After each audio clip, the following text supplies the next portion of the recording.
Assalamualaikum warahmatullahi wabarakatuh. Saya Fadri Anggara dengan NIK 2020 ingin mempresentasikan hasil metodologi penelitian saya yang dengan judul Pengaruh Kesadaran Wajib Pajak, Sosialisasi Perpajakan dan Sanksi Pajak terhadap Kepatuhan Wajib Pajak UMKM Sektor Kuliner di Jakarta dengan dosen Pak Dr. Sparta.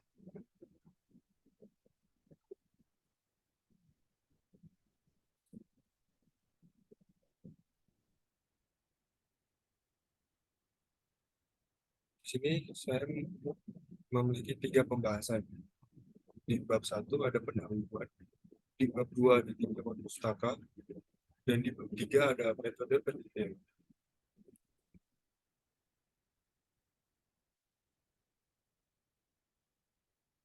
Di bab 1 ada pendahuluan, di 1.1 ada latar belakang. Indonesia ialah negara yang tergabung dalam kelompok G20 G20 yang mana terdiri dari 19 negara di dunia dengan perekonomian terbesar. Salah satu potensi negara dari G20 ini yaitu memiliki 60% populasi di dunia.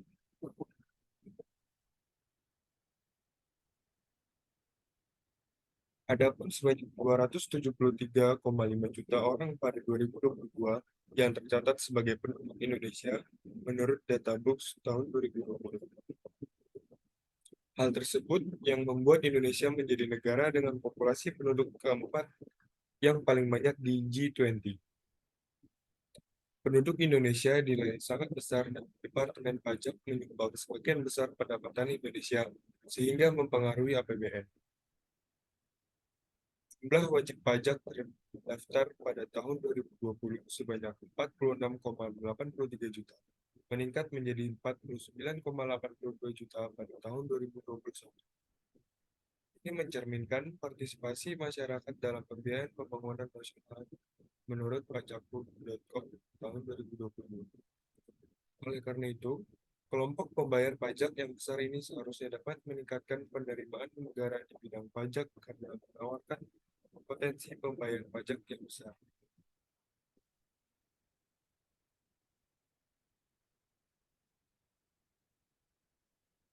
Dalam perpajakan di Indonesia, bahwa wajib pajak memiliki keharusan untuk memperhitungkan pajaknya secara mandiri dengan menggunakan teknik pemungutan pajak self-assessment system. Menurut Baraja et al. Tahun 2020,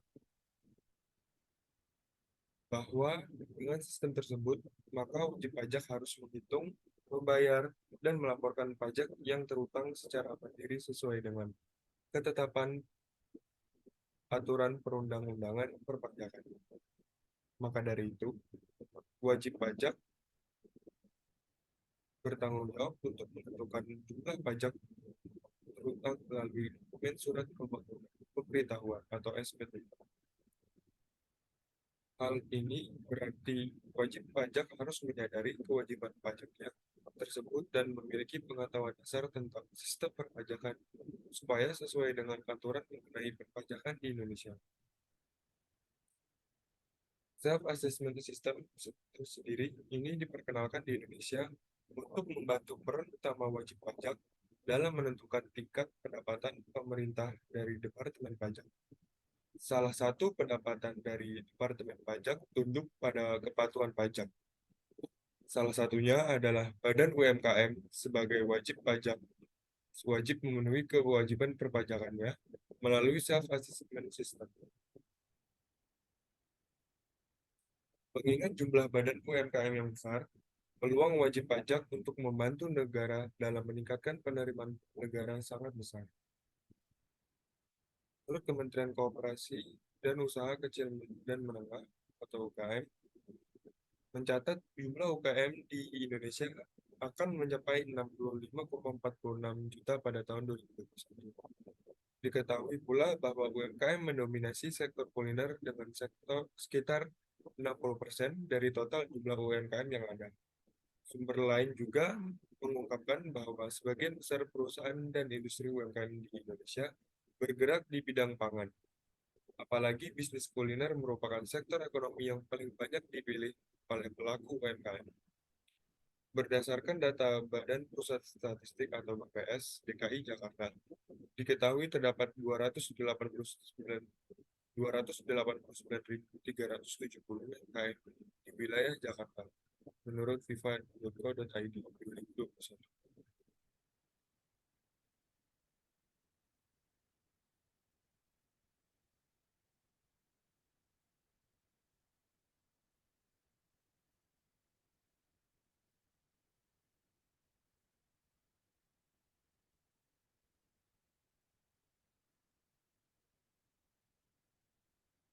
Di 1.2 ada rumusan masalah. Berdasarkan latar belakang yang diuraikan sebelumnya, maka dapat dirumuskan. Rumusan masalah dalam penelitian ini yaitu: satu, apakah kesadaran wajib pajak dapat mempengaruhi kepatuhan wajib pajak UMKM sektor kuliner di Jakarta? Dua, apakah sosialisasi perpajakan dapat mempengaruhi kepatuhan wajib pajak UMKM sektor kuliner di Jakarta? Tiga, apakah sanksi pajak dapat mempengaruhi kepatuhan wajib pajak UMKM sektor kuliner di Jakarta? Selanjutnya di 1.3 ada tujuan penelitian. Berdasarkan rumusan masalah yang telah diuraikan, maka tujuan dari penelitian ini yaitu: yang pertama, untuk menganalisis pengaruh kesadaran wajib pajak terhadap kepatuhan wajib pajak UMKM sektor kuliner di Jakarta. Dua, untuk menganalisis pengaruh sosialisasi perpajakan terhadap kepatuhan wajib pajak UMKM sektor kuliner di Jakarta. Tiga, untuk menganalisis pengaruh sanksi pajak terhadap kepatuhan wajib pajak UMKM sektor kuliner di Jakarta.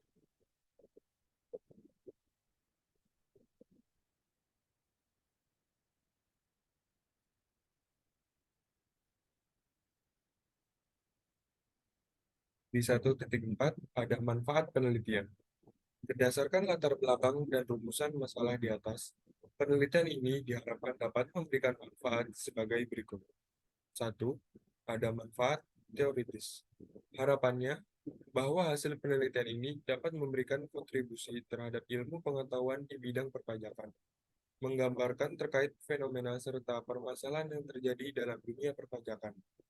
Diharapkan juga bahwa hasil dari penelitian ini dapat dijadikan sebagai bahan referensi dan dikembangkan kembali untuk penelitian berikutnya, khususnya dalam lingkup perpajakan.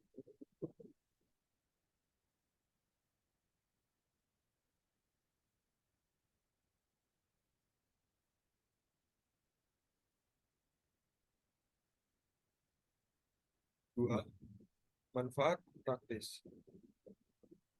Manfaat praktis ini juga terbagi tiga. Yang pertama, bagi Direktorat Jenderal Pajak. Harapannya bahwa penelitian ini dapat meningkatkan pemungutan pajak untuk Direktorat Jenderal Pajak atau DJP, terutama terkait kontribusi UMKM di sektor perpajakan, serta memastikan bahwa aturan pemerintah yang ditetapkan dan target realisasi yang direncanakan dapat tercapai dan dijalankan dengan efektif. Kedua, manfaat praktis bagi wajib pajak pemilik UMKM. Harapannya bahwa penelitian ini dapat bermanfaat untuk masyarakat secara umum, terutama pelaku UMKM, yaitu sebagai sarana informasi agar lebih sadar dan dapat menjadi sebuah evaluasi supaya dapat menjadi wajib pajak yang dinilai patuh dalam menjalankan kewajiban pembayaran pajak. Yang ketiga, ada manfaat praktis bagi akademisi. Diharapkan penelitian ini dapat menjadi referensi tambahan dan rekomendasi untuk penelitian berikutnya yang berkaitan dengan kepatuhan wajib pajak.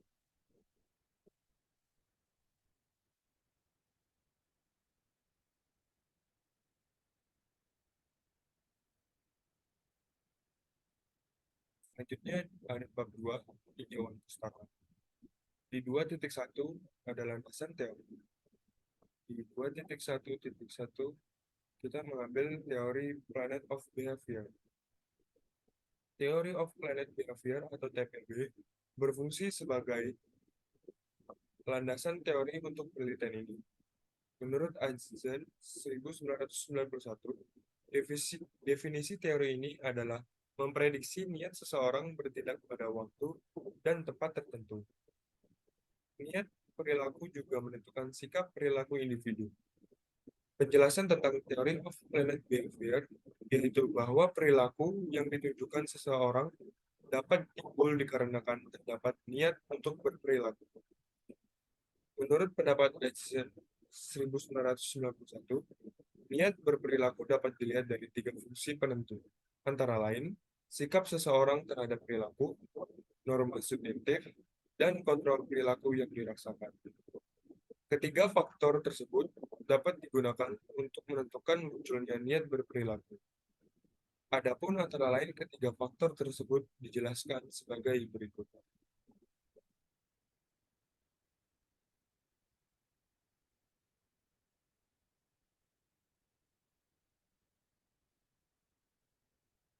Yang pertama, ada behavior belief atau perilaku, atau berbagai hal yang dianggap benar oleh individu tentang perilaku dari perspektif positif dan negatif, serta sikap terhadap suatu perilaku yang sering bermanifestasi sebagai suka atau tidak suka.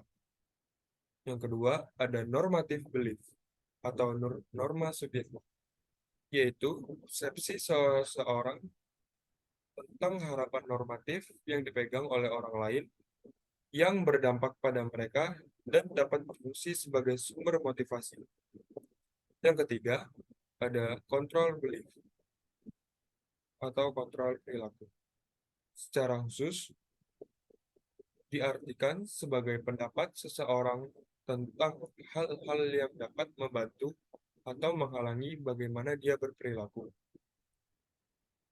Hambatan tersebut dapat berasal dari pengetahuan, kemampuan, dan pengalaman individu maupun dari lingkungannya, seperti keterbatasan waktu dan kurangnya fasilitas.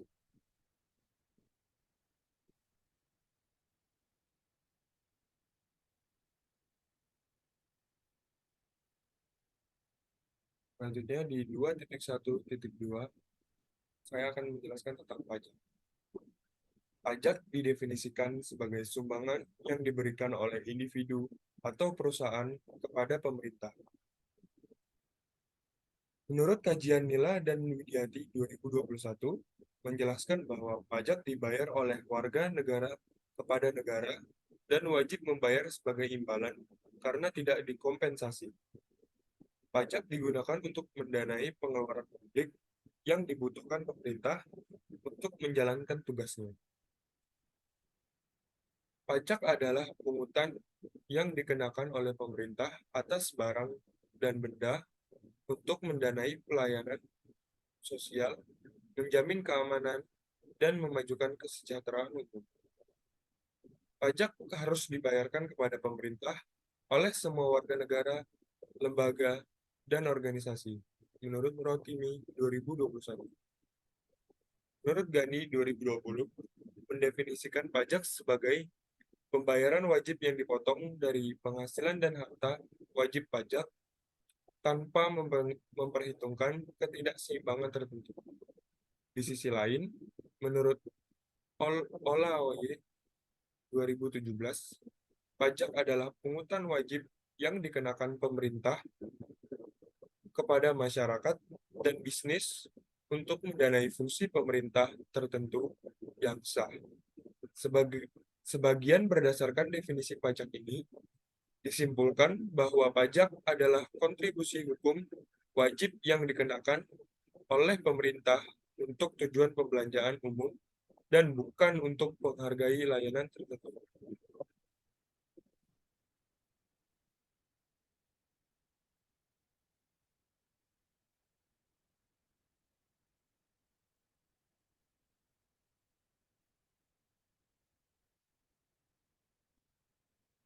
Selanjutnya di 2.1.1.3 Bahas tentang wajib pajak.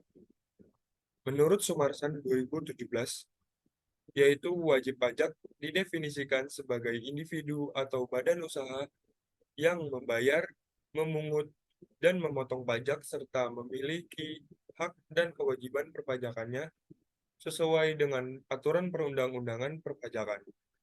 Adapun terdapat dua macam jenis wajib pajak, antara lain: satu, wajib pajak orang pribadi atau WPOP.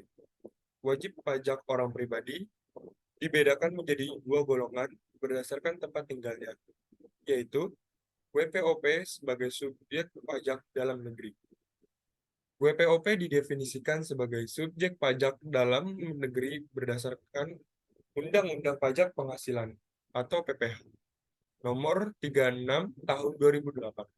Sebagai orang yang tinggal di Indonesia, mengunjungi Indonesia lebih dari 183 hari dalam satu tahun kalender, atau berniat untuk menetap di Indonesia selama tahun pajak. Selanjutnya, WPOP sebagai subjek pajak asing atau luar negeri. WPOP didefinisikan sebagai subjek pajak asing berdasarkan Undang-Undang Pajak Penghasilan Nomor 36 Tahun 2008. Sebagai orang pribadi yang tidak bertempat tinggal di Indonesia ataupun tidak bertempat tinggal di Indonesia lebih dari 183 hari dalam satu tahun kalender dan melakukan usaha atau menjalankan kegiatan usaha tetap di Indonesia. Ini juga termasuk orang-orang yang tidak bertempat tinggal di Indonesia atau tidak bertempat tinggal di Indonesia lebih dari 183 hari dalam satu tahun kalender yang dapat menerima penghasilan dari Indonesia, bukan dari menjalankan usaha atau kegiatan usaha tetap.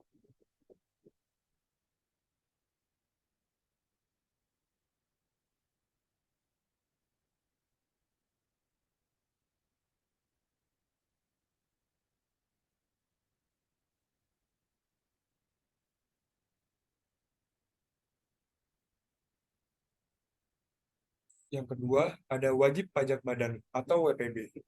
Wajib pajak badan merupakan kumpulan orang pribadi atau organisasi yang bersatu dan menginvestasikan uang bersama dan wajib mematuhi undang-undang perpajakan baik yang menjalankan bisnis maupun tidak.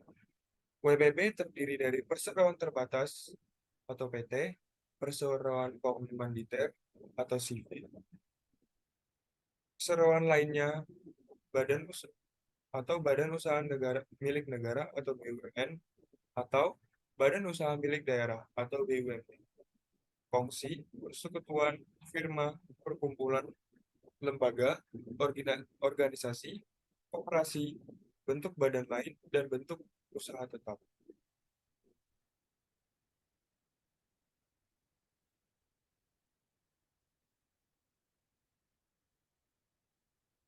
Selanjutnya, di 2.1.4, saya akan menjelaskan usaha mikro kecil menengah. Definisi usaha mikro, kecil, dan menengah atau UMKM menurut pasal 1 Undang-Undang Nomor 20 Tahun 2008 tentang UMKM merupakan usaha ekonomi bersifat produktif yang dibangun secara mandiri, dimiliki secara individual atau badan usaha, dan tidak termasuk cabang perusahaan yang dikuasai dan dimiliki, ataupun menjadi bagian yang secara langsung atau tidak langsung dari perusahaan menengah atau besar, serta memenuhi persyaratan usaha kecil seperti yang dijelaskan di dalam peraturan perundang-undangan tentang UMKM. Untuk mewujudkan demokrasi ekonomi yang berkeadilan di tingkat nasional, UMKM harus tumbuh berkembang serta memperluas dan juga meningkatkan usahanya. Adapun persyaratan bagi UMKM menurut pasal 6 UU UMKM antara lain: yang pertama, kriteria usaha mikro.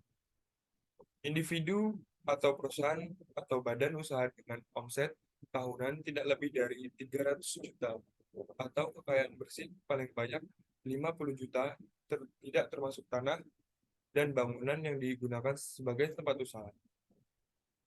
Yang kedua, kriteria usaha kecil. Individu atau perusahaan atau badan usaha dengan omset tahunan minimal 300 juta hingga paling banyak 2,5 M. Atau dengan penghasilan bersih antara 50 juta hingga 500 juta, tidak termasuk tanah dan bangunan yang digunakan sebagai tempat perusahaan. Yang ketiga, kriteria usaha menengah. Individu atau perusahaan badan usaha dengan penghasilan bersih antara 500 juta hingga 10 miliar. Tidak termasuk properti dan bangunan yang digunakan sebagai lokasi usaha, atau dengan pendapatan tahunan antara 2,5 miliar hingga 50 miliar.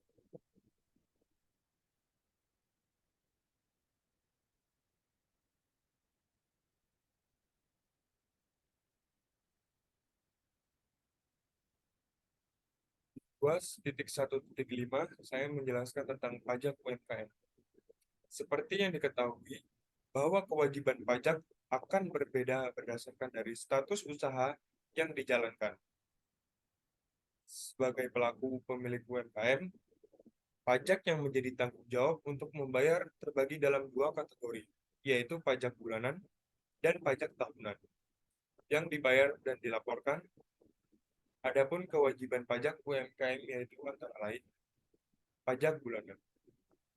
Pertama, pajak penghasilan pasal 21 atau PPh 21.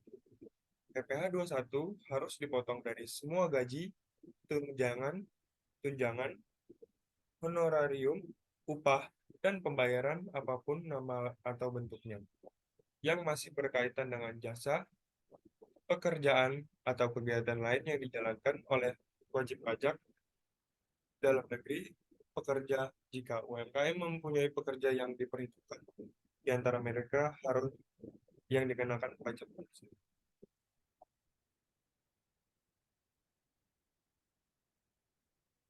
Selanjutnya, kedua, PPh pasal 23. Kategori usaha menengah lebih khusus diatur dalam PPh pasal 23. PPh 23 bea jika usaha melakukan transaksi yang melibatkan pemberian pemegang saham perusahaan dengan pemilikan saham maksimum 25% dengan imbalan dividen atau bagi hasil. Setelah itu, saat usaha membayar royalti, penghargaan bunga pinjaman non-bank, bonus yang tidak dipotong PPh, pasal 21, dan pembayaran hadiah.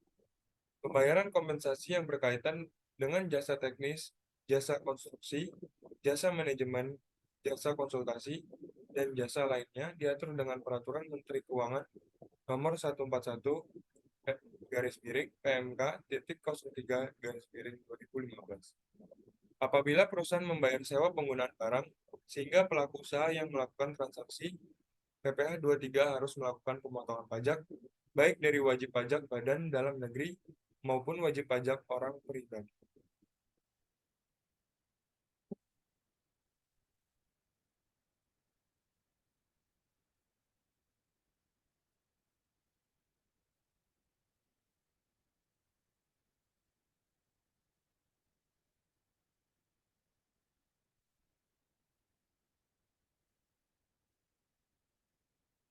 Yang ketiga, PPh pasal 26. Transaksi dengan wajib pajak luar negeri menimbulkan bea PPh pasal 26 ini. Sesuai dengan PPh pasal 21 dan 23, transaksi tersebut seperti pembayaran upah, bunga, jasa, royalti, dividen, sewa, dan lain-lain. Oleh karena itu, baik wajib pajak orang pribadi, luar negeri, ataupun wajib pajak badan luar negeri dikenakan pemotongan PPh 26 oleh perusahaan atas transaksi tersebut. Yang keempat, PPh pasal 4 ayat 7. Transaksi penyewaan tanah atau bangunan. Penghasilan usaha dari jasa konstruksi, pengalihan hak atas bangunan atau tanah, dan dividen perusahaan yang dikenakan terhadap pajak penghasilan dan kemudian dibayarkan kepada orang pribadi merupakan contoh UMKM yang dikenakan kewajiban PPh pasal 4 ayat 2. Pemotongan PPh ini bersifat final, sehingga penghasilan yang dipotong tidak lagi dihitung dalam penghitungan SPT tahunan PPh badan. 5. PPh final UMKM PP 23 garis miring 2018. Pajak final UMKM. Berdasarkan peraturan pemerintah atau PP nomor 23 tahun 2018 tentang pajak penghasilan atas penghasilan dari usaha yang diterima atau diperoleh wajib pajak yang memiliki penghasilan bruto tertentu. Usaha UMKM juga dikenakan PPh final, namun PP 23 garis miring 2018 final UMKM benar-benar berfungsi sebagai insentif bagi pelaku UMKM, terutama bagi wajib pajak badan yang mungkin memilihnya karena lebih rendah dari tarif PPh badan pada umumnya, yang dapat mencapai double digit. Yang keenam, ketika pemilik usaha UMKM diakui sebagai pengusaha kena pajak atau PKP, maka diharuskan membayar pajak pertambahan nilai atau PPN.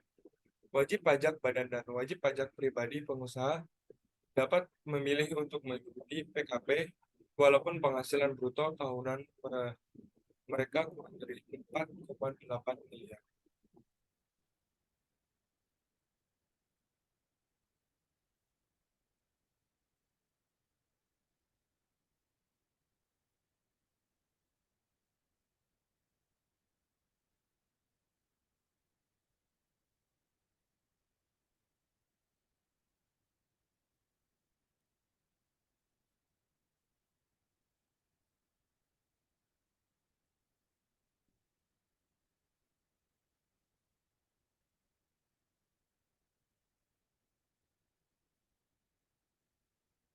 B. Ada pajak tahunan.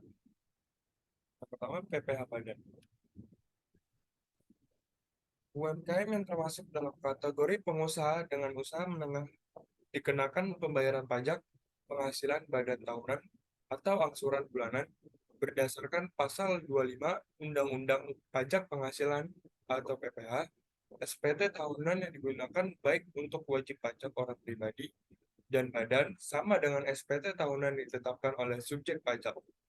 Daftar jumlah peredaran bruto dan pembayaran pajak penghasilan atau PPh final berdasarkan PP 46 tahun 2013 harus dilengkapi dengan SPT tahunan untuk setiap masa pajak dan dari setiap tempat usaha sesuai dengan pembayaran yang dilakukan selama masa tersebut.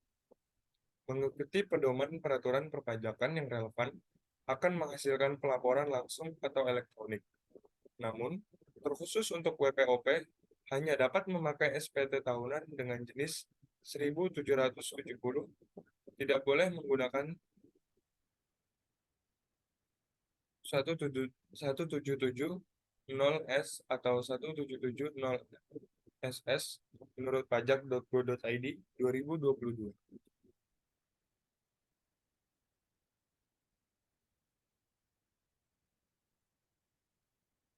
Selanjutnya di 2.1 membahas tentang kepatuhan wajib pajak. Dalam penelitian Nila dan Widiati 2021, kepatuhan berarti mengikuti dan mengikuti aturan. Kepatuhan berarti menaati peraturan yang telah ditetapkan menurut Subarkah dan Dewi 2017.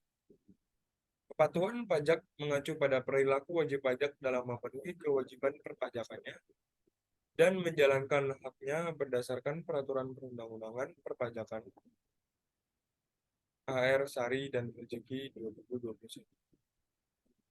Menurut Kehelwaletana dan Sozia 2020, pengertian umum kepatuhan wajib pajak adalah kemauan wajib pajak untuk bertindak sesuai dengan aturan hukum perpajakan dengan tujuan untuk menjaga stabilitas ekonomi dalam negeri.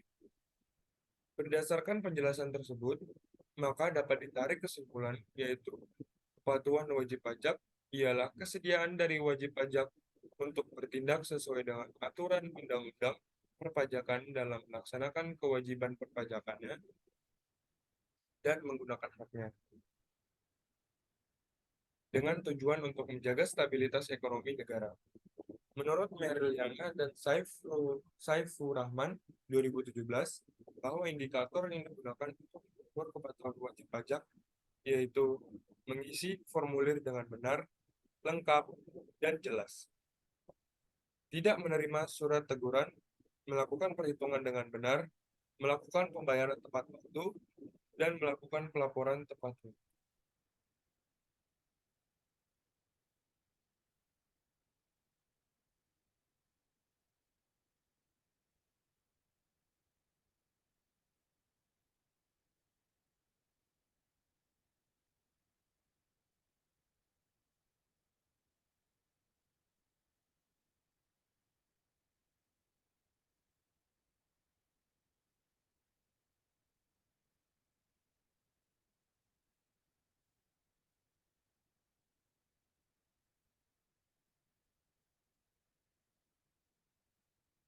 Titik 1.7 membahas tentang kesadaran wajib pajak. Kesadaran pajak adalah keadaan menyadari dan memahami kewajiban perpajakan wajib pajak. Hal ini dapat berupa pelaporan dan pengarsipan pajak sendiri sebagai bagian dari upaya penerapan peraturan perpajakan yang sesuai menurut Maghribi dan Ramdhani 2020. Menurut Wardani dan Rumiatun 2017, kesadaran wajib pajak adalah motivasi sukarela individu untuk memenuhi kewajiban perpajakannya tanpa paksaan dari pihak. Di sisi lain, Dharma 2014 menunjukkan bahwa jika wajib pajak tulus, mau, dan sadar bahwa pembayaran pajak memberikan kontribusi penting bagi pembangunan masyarakat, maka mereka menyadarinya, menunjukkan pandangan tersebut. Berdasarkan pendapat dari Susilawati 2013, bahwa kesadaran wajib pajak ini ada sepenuhnya dalam diri setiap individu dalam hal pemenuhan kewajiban membayarkan pajak. Salah satu kesadaran yang terdapat pada diri wajib pajak yaitu kesediaan untuk mengisi dan melaporkan SPT. Pemungutan pajak di Indonesia dilakukan dengan penggunaan sistem yang dikenal dengan Self-Assessment System. Tujuannya bahwa wajib pajak akan menyadari dan mematuhi untuk melaksanakan kewajiban perpajakan.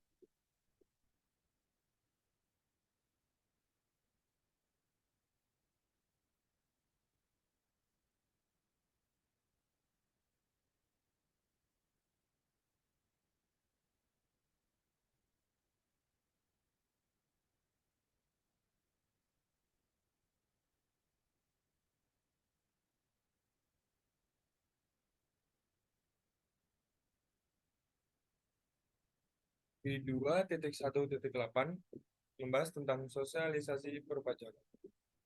Istilah sosialisasi mengacu pada proses menyeluruh untuk mempelajari berbagai cara berpikir, merasakan, dan bertindak melalui interaksi dengan orang lain. Semua ini penting untuk mengembangkan partisipasi sosial yang efektif. Menurut Urianti dan Subarjo 2000. Proses ini mendidik wajib pajak tentang semua masalah yang berhubungan dengan pajak melalui berbagi pengetahuan disebut sosialisasi pajak.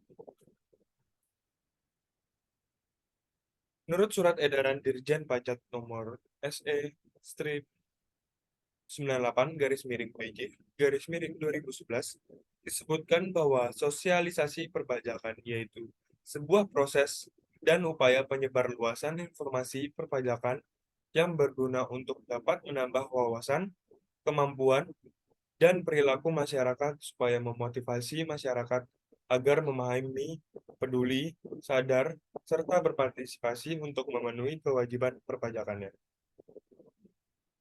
Menurut Budiono 2018, mendefinisikan sosialisasi perpajakan sebagai cara yang digunakan oleh petugas pajak untuk memberitahukan kepada wajib pajak tentang peraturan perundang-undangan dan informasi lain yang terkait sehingga wajib ditaati. Tujuan sosialisasi perpajakan adalah untuk mempermudah pembayaran bagi wajib pajak yang sudah mengetahui bagaimana melakukannya sesuai dengan undang-undang. Pemberian sosialisasi ini akan meningkatkan kesadaran kepatuhan pajak. Menurut Maxwell dan Primas TV 2021, Indikator yang digunakan untuk mengukur sosialisasi perpajakan, yakni penyelenggaraan sosialisasi, media sosialisasi, dan manfaat sosialisasi.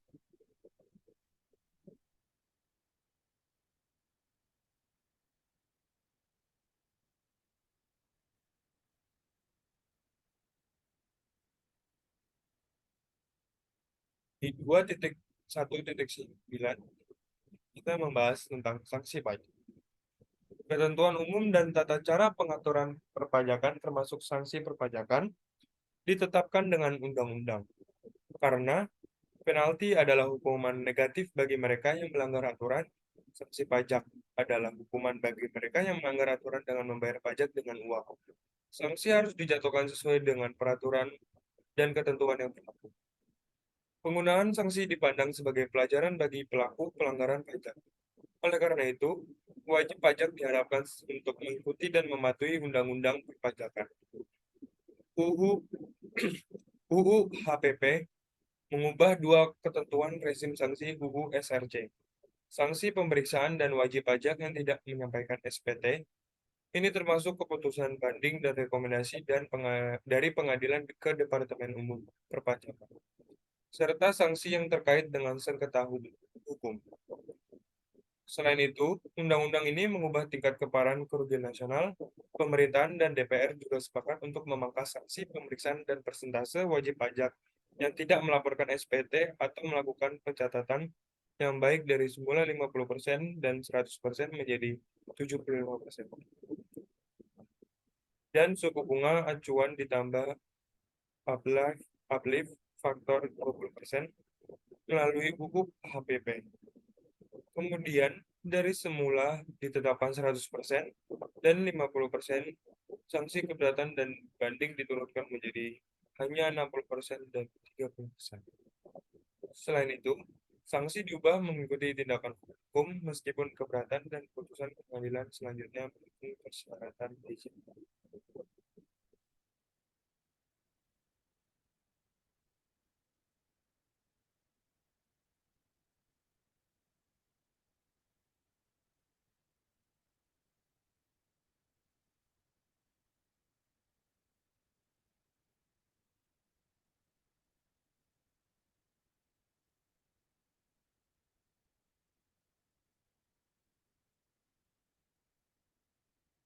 2.2 ada model penelitian. Model penelitian yang dihasilkan dari penelitian ini fungsinya untuk menggambarkan hubungan antara variabel bebas dan variabel terikat yang didasarkan pada penelitian sebelumnya dan landasan teori yang diuraikan, sehingga model penelitian dalam penelitian ini yaitu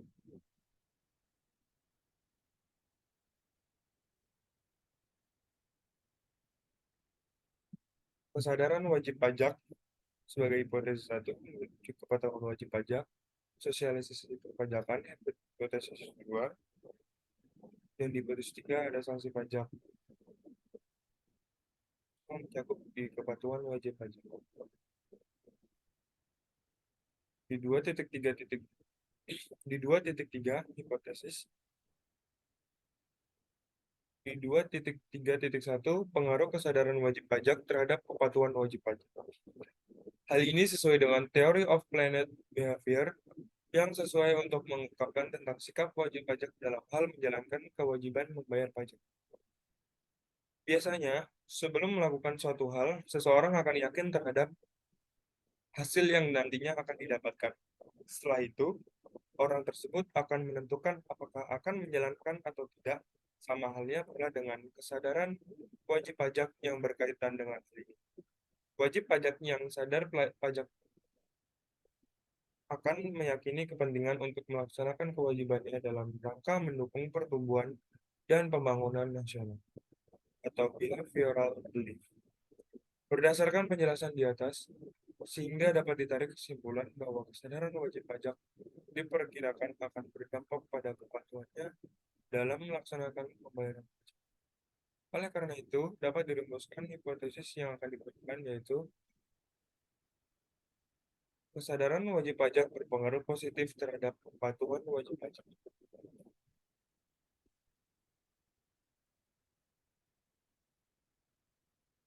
Ya, hal tersebut relevan dengan teori of planet behavior dikarenakan dari teori tersebut yaitu normative belief yang mana timbulnya kepatuhan dari dalam diri seseorang wajib diri seorang wajib pajak tersebut penyebabnya ialah motivasi yang diperoleh dari kegiatan sosialisasi perpajakan. Menurut Ajzen 1991 bahwa normative belief ialah keyakinan mengenai harapan orang lain dan mampu untuk memenuhinya yang berakibat pada norma subjektif atau tekanan sosial yang dirasakan. Sehingga keyakinan normatif keyakinan normatif tersebut berakibat pada pembentukan persepsi mengenai tekanan sosial yang ada agar menerapkan norma subjektif atau tindakan. Oleh karena itu, sosialisasi perpajakan berpengaruh positif terhadap kepatuhan wajib pajak. Maka dapat dirumuskan, hipotesis yang akan digunakan yaitu sosialisasi perpajakan berpengaruh positif terhadap kepatuhan wajib pajak. Selanjutnya, hipotesis 3, hal tersebut relevan dengan teori of planet behavior yang mana seorang wajib pajak akan ada rasa ketakutan dan lebih termotivasi diri untuk memenuhi kewajiban membayar pajaknya dengan adanya sanksi pajak tersebut. Semakin kompleks dan rinci sanksi perpajakan tersebut dibuat, maka celah pelanggaran yang dapat dilakukan pun juga akan semakin berkurang. Hal tersebut akan berakibat pula dengan tingginya tingkat kepatuhan wajib pajak untuk menjalankan kewajiban pajaknya. Maka dari itu dapat dirumuskan hipotesis yang akan digunakan yaitu sanksi pajak berpengaruh positif terhadap kepatuhan wajib pajak.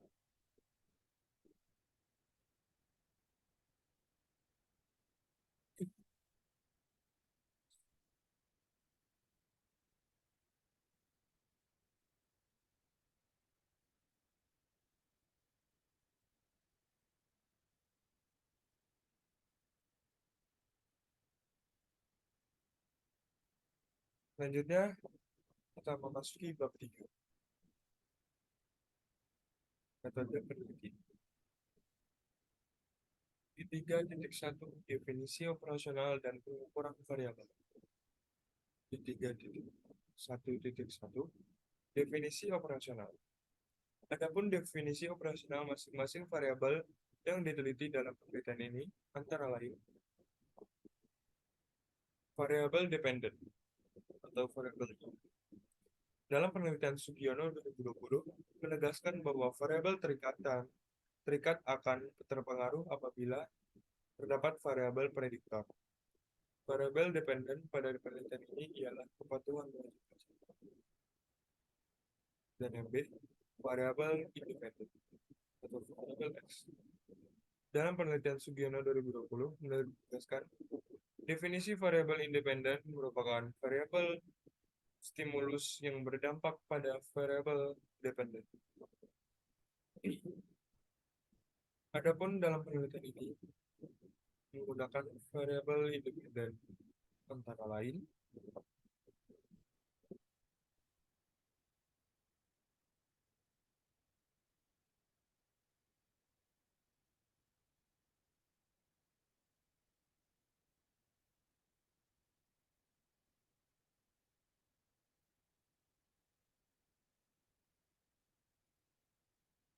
yang pertama ada kesadaran wajib pajak.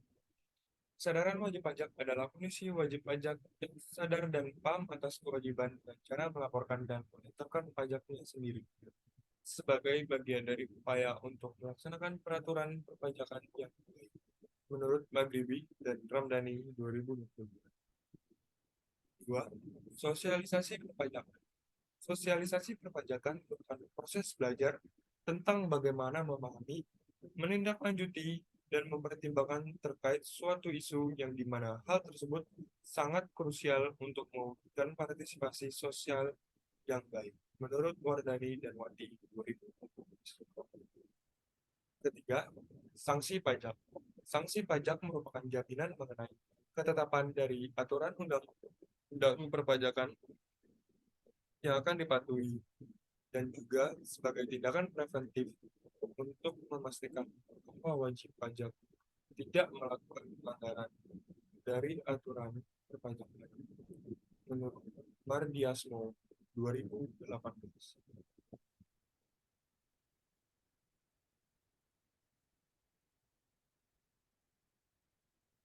Selanjutnya di 3.1.2 menjelaskan tentang pengukuran variabel. Kepatuhan wajib pajak digunakan sebagai variabel dependen dalam penelitian ini. Dan variabel independennya yaitu kesadaran wajib pajak, sosialisasi perpajakan, dan sanksi pajak, yang mana semua variabel tersebut menggunakan skala Likert sebagai pengukur. Menurut Sugiono 2020, mendefinisikan skala Likert sebagai skala yang dirancang untuk menilai sikap, pandangan, dan persepsi individu ataupun sekelompok mengenai kejadian atau gejala sosial. Dengan penggunaan skala Likert sebagai pengukuran, maka setiap variabel diukur dengan menggunakan 5 skor. Terlihat seperti di tabel 4. Ada skor skala Likert dengan keterangan ada sangat tidak setuju, cukup setuju, setuju, dengan terakhir sangat setuju.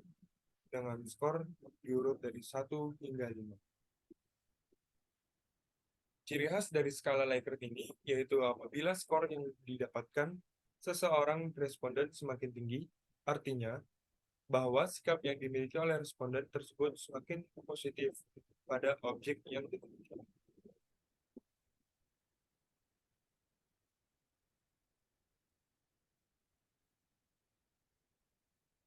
Selanjutnya di 3.2, populasi dan sampel. Di 3.2.1, kita menjelaskan terlebih dahulu tentang populasi. Makna dari populasi yaitu pengelompokan untuk generalisasi yang terdiri atas hal-hal maupun berbagai orang yang dipilih oleh peneliti dan digunakan sebagai acuan untuk penarikan suatu kesimpulan dalam penelitian Sugiono 2020. Adapun wajib pajak pelaku UMKM yang bergerak pada sektor kuliner dan ada di wilayah Jakarta digunakan sebagai populasi pada penelitian ini. Alasan dipilihnya UMKM sektor kuliner di Jakarta sebagai populasi yaitu dikarenakan menurut Kementerian Koperasi dan Usaha Kecil Menengah (UKM), yaitu bahwa pada tahun 2020, UMKM pada sektor kuliner tersebut jumlahnya dominan sekitar 60% dari jumlah UMKM secara keseluruhan yang ada. Di 3.2.2, kita akan membahas tentang sampel. Menurut Sugiono 2020, menegaskan bahwa sampel mencerminkan ukuran dari ciri-ciri populasi.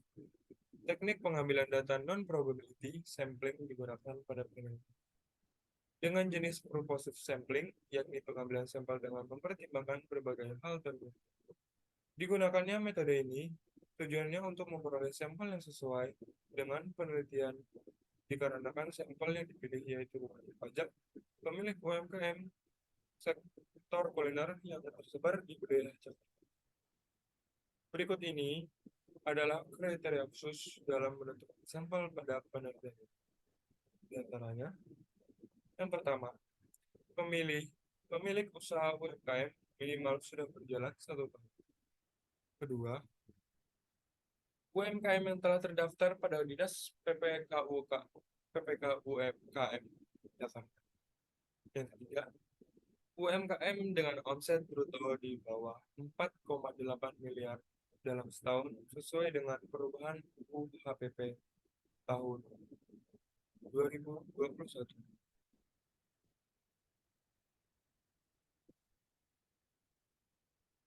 Di 3.3, objek dan subjek penelitian. Suatu hal yang akan dijadikan fokus utama atau yang akan diteliti dalam penelitian disebut sebagai objek penelitian. Objek penelitian ini yaitu kepatuhan wajib pajak UMKM yang diikuti variabel bebasnya ialah kesadaran wajib pajak, sosialisasi perpajakan, dan sanksi pajak. Sedangkan definisi dari subjek penelitian yaitu sebagai batasan dalam penelitian yang ditetapkan. Subjek pada penelitian ini merupakan pelaku UMKM sektor kuliner di wilayah Jakarta. Fokusnya terletak pada kepatuhan wajib pajak pelaku UMKM yang hanya terbatas pada UMKM sektor kuliner di Jakarta, sehingga responden yang bersangkutan dapat menghadapi mereka.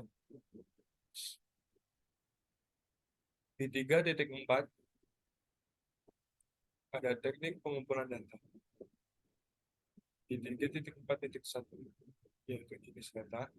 Jenis penelitian kuantitatif dengan penggunaan data primer yang digunakan. Pada penelitian ini, menurut Sugiono 2020, data primer ialah data yang didapatkan dari subjek. Data primer pada penelitian ini dapat didapatkan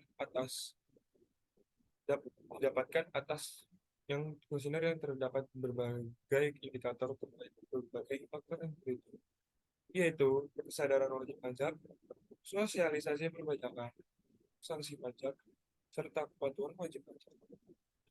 Penyebab kuesioner dilakukan pada para pelaku wajib pajak penyebaran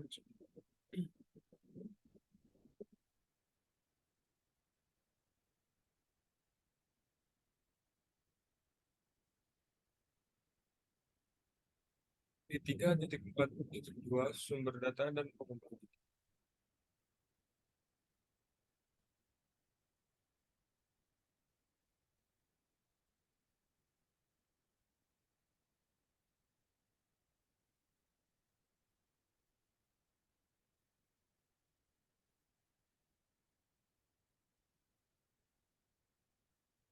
Selanjutnya ada di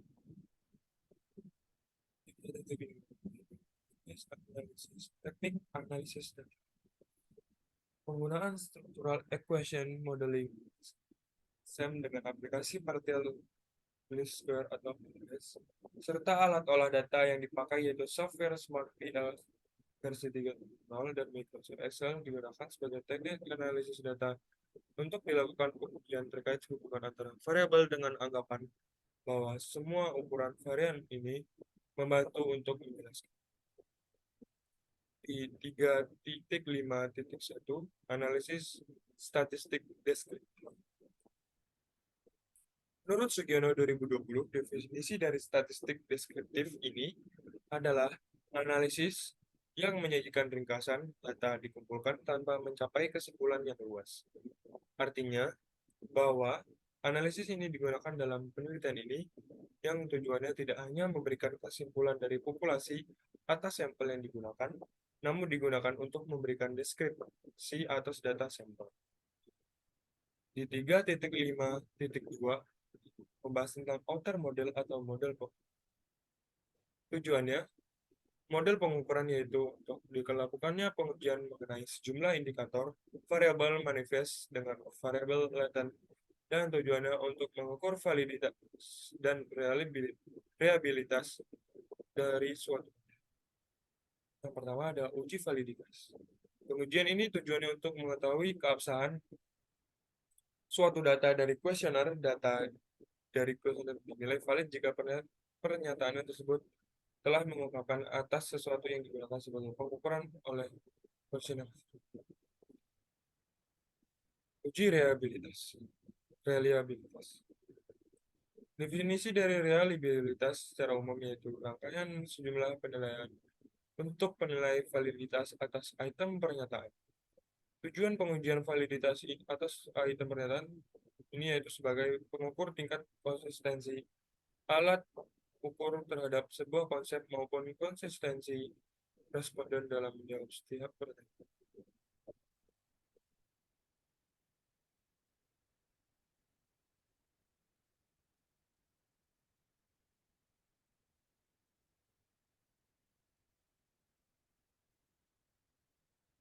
Di 3.5.3 membahas tentang inner model atau model struktur.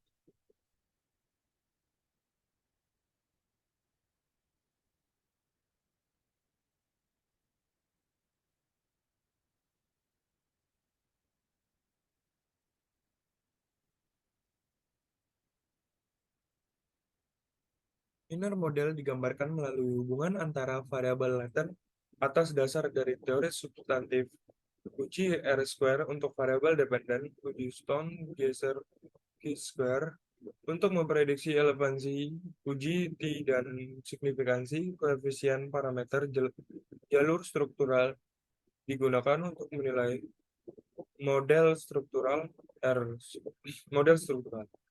R square untuk setiap variabel latent dependent adalah hal pertama yang harus dipertimbangkan ketika mengevaluasi model dengan PLS.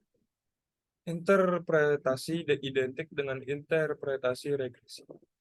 Untuk menentukan apakah satu set variabel latent independen tertentu memiliki dampak yang signifikan terhadap variabel latent dependent. Perubahan nilai R square dapat digunakan.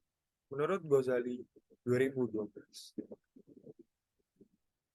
Selanjutnya di 3.5.4 saya akan membahas tentang uji hipotesis.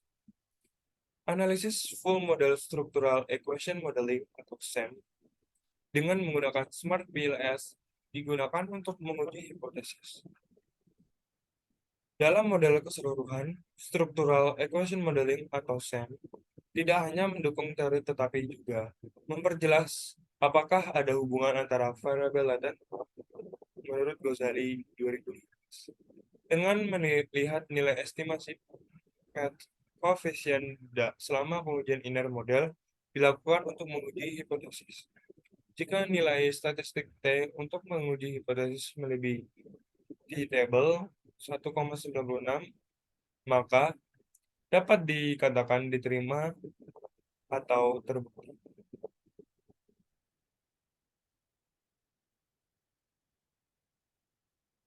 Hal ini dikarenakan nilai T statistik untuk setiap hipotesis harus lebih besar dari T-table agar dapat dianggap diterima atau terbukti.